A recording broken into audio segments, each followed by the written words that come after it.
পেটাচ্ছে নারী শিক্ষার্থীদের, এটা নিয়ে আপনার কোনো মন্তব্য? আমি তো এইটা দেখেই তো আজকে এখানে মুখোমুখি হলাম আপনাদের।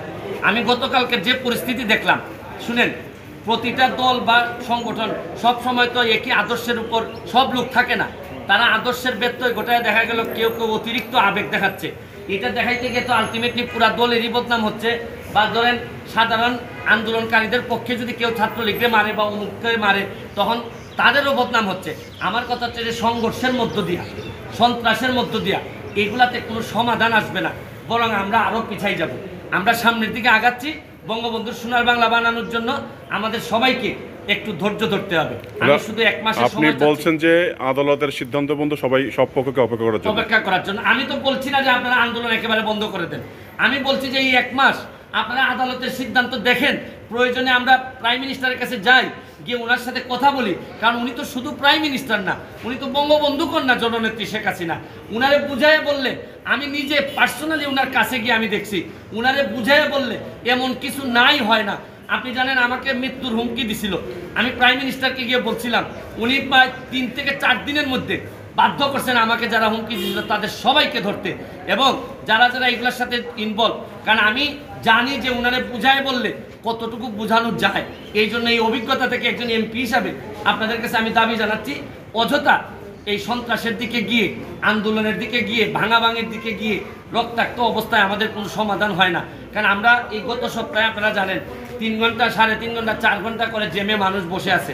আমরা তো কিছুটা এগুলা থেকে মুক্তি পাইতেছি, কেন আবার এগুলাতে আমরা ফিরে যাব? আচ্ছা, আপনি এত কিছু বললেন, কিন্তু কালকের যে পরিস্থিতিতে কিন্তু আন্দোলনকারীরা যতটা না করেছে তার থেকে বেশি করেছে ছাত্রলীগ।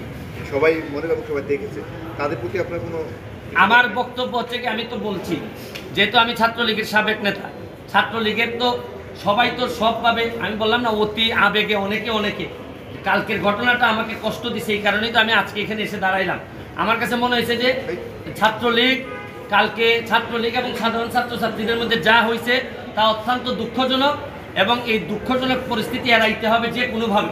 এইটার জন্য, এবং কালকে যারা আহত হয়েছে, আমি সরকারের কাছে দাবি জানাবো সবাইকে পরিপূর্ণভাবে চিকিৎসার ব্যবস্থা করা, এবং যারা যারা দায়ী, কারণ আপনি যেই হন না কেন আপনি আরেকজনকে মারতে পারবেন না। আপনি কোনো আপনার সমস্যা থাকলে আপনি অথরিটির কাছে তুলে দিতে পারবেন। কেউ যদি আপনার মনে হয় রাষ্ট্রবিরোধী কাজ করতেছে, আপনি অথরিটির কাছে তুলে দিবেন। কিন্তু এটা যে পক্ষেই হোক, ছাত্রলীগই হোক আর যেই হোক, আমার কাছে মনে হয় তো অন্যের উপর হাত তোলাটা কোনোভাবেই কেউ মেনে নিবে না। এবং আমিও জানি সরকার থেকে এই ধরনের কোনো আদেশ বা এরকম কোনো কিছু বলা নাই। অনেকে অতি আবেগে এই কাজটি করে থাকতে পারে। ছাত্রলীগ কি ভুল করেছে এই মারধর করে? আমার কাছে মনে হয়েছে যে ছাত্রলীগ যদি কোনো মারধরের ঘটনায় থেকে থাকে, এটা ছাত্রলীগের কোনো দলীয় সিদ্ধান্ত না, এটা হচ্ছে গিয়ে অতি আবেগ। ওই কিছু কিছু লোক হাইব্রিড থাকে, তারা নিজেদেরকে প্রমাণ করার জন্য ছাত্রলীগের ট্যাগ লাগাইয়া দেখা যায় আরেকজনকে মারতেছে। এরা কি বুঝে না যে আমি যখন একজনকে মারতেছি, এটা সারা বাংলাদেশে ভিডিও হচ্ছে, আমার দলের ক্ষতি হইতেছে? এটা কি এরা বুঝে না? যারা বুঝে এরা কখনো মারবে না, আর যারা মারে এরা প্রকৃত ছাত্রলীগ না। ভাই, একটা জিনিস ক্লিয়ার হয় যে আন্দোলনকারীদের, বৈষম্য বিরোধী ছাত্র আন্দোলনকারীদের কোন আচরণে মনে হচ্ছে যে এই আন্দোলনটা সরকারের বিরোধিতার দিকে যাচ্ছে? এই যে আমি আপনাদের বলি, আন্দোলন যখন প্রথম হয়েছে, যৌক্তিক সংস্কারের বিষয়ে আমরা নানা কথা শুনছি এদের, এবং যথেষ্ট পরিমাণ সরকারও কিন্তু শোনার চেষ্টা করছেন। এবং এটা জানেন আপনি, সরকার থেকে এই অ্যাটর্নি জেনারেলের মাধ্যমে কিন্তু ওই অ্যাপেলেট ডিভিশনে নিয়ে আসা হয়েছে, যাতে এটা একটা যৌক্তিক সমাধান করা যায়। কিন্তু যখন থেকে আপনি খেয়াল করে দেখেন যে এই স্বাধীন দেশে আপনি রাজাকার স্লোগান দিবেন, এইটা কিন্তু মুক্তিযুদ্ধের প্রজন্ম বা আমরা যারা স্বাধীনতার সপক্ষের শক্তি, আমাদের পক্ষে মেনে নেওয়া খুবই কঠিন। এই সময় মনে হয়েছে যে এই যে প্রক্রিয়াটা শুরু হয়েছে, এবং আপনি দেখবেন যে বিভিন্ন জায়গায় এই যে জামাত চক্র, যেটা জামাত শিবির, তারা কিন্তু বসেই থাকে যে কোনো একটা এই আন্দোলনকে কিভাবে তারা ব্যক্তিগত বেনিফিট নেওয়া যায়। আমার কাছে মনে হয়েছে এরা তো সাধারণ ছাত্র, এরা তো এত বুঝে না।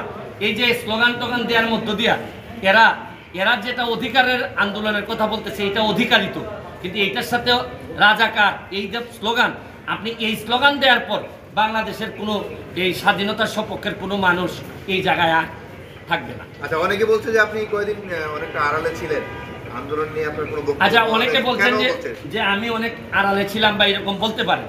আচ্ছা, আপনি কি জানেন বেশিরভাগ মানুষই কোটা আন্দোলন যারা মৌনভাবে সমর্থন দিচ্ছেন বা বিরোধিতা করতেছেন, অনেকেই জানেনই না যে আন্দোলনটা কিসের জন্য, অনেকে জানেনই না যে কোটাটা আসলে অ্যাপ্লাই হয় কখন। একটা মানুষ প্রিলি রিটেন এগুলো পাস করার পরই তো কোটা অ্যাপ্লাই হয়। অনেকে মনে করেন ধারণা যে কোটাটা মনে হয় বাড়ি থেকে নিয়ে আইসা এই কোটাতে ভর্তি করে দেওয়া হয়। আবার অনেকেই জানেন না আসলে কত পার্সেন্ট কোটাতে দিতে হয়। অনেকেই জানেন না কোটা না দিলে আপনার দেশের কি ক্ষতি হতে পারে, মানে পিছাই আছে জনগোষ্ঠী কতটা পিছাইতে পারে। ও আমার কাছে অনেক ইনফরমেশন যেটা আমি পুরাপুরি না জেনে কথা বলি না। এখানে আবার সুপ্রিম কোর্টে আছে পেন্ডিং, আদালতের যেটা জুরিসডিকশনে আছে সাব জুডিস ম্যাটারে আমার দ্রুত আইসাই কথা বলা। আমি এইরকম, এখন তো আমি মেম্বার অফ পার্লামেন্ট, আমাকে তো অনেক বুঝে শুনে কথা বলতে হয়। আদালতের সাব জুডিস ম্যাটারে আমি ফেসবুকে 3-4জন বললো যে মানবতাবাদী ব্যারিস্টার সুমন এখন কোথায়, এই কথা বললেই আমি লাফাইয়া পড়বো, এইরকম ব্যারিস্টার তো আর আমি না। সুমন ভাই, আমাদের সময়ের লাইভে প্রায় ৬২,০০০ মানুষ এই মুহূর্তে আপনাকে দেখছে।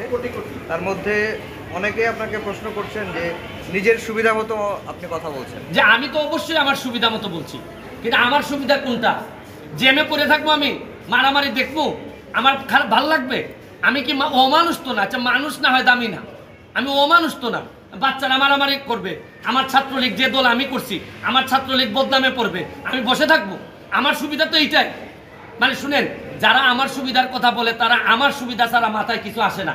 আমার সুবিধা যে আমাদের সুবিধা হইতে পারে, আমার সুবিধা যে দেশের সুবিধা হইতে পারে, এইটা বেশিরভাগ লোক জানে না। এই কারণে এরা এইসব কথা বলে। এখন জন্ম সনদ দিয়ে খোলো বিকাশ স্টুডেন্ট অ্যাকাউন্ট। নিজের বিকাশ নিজে কর।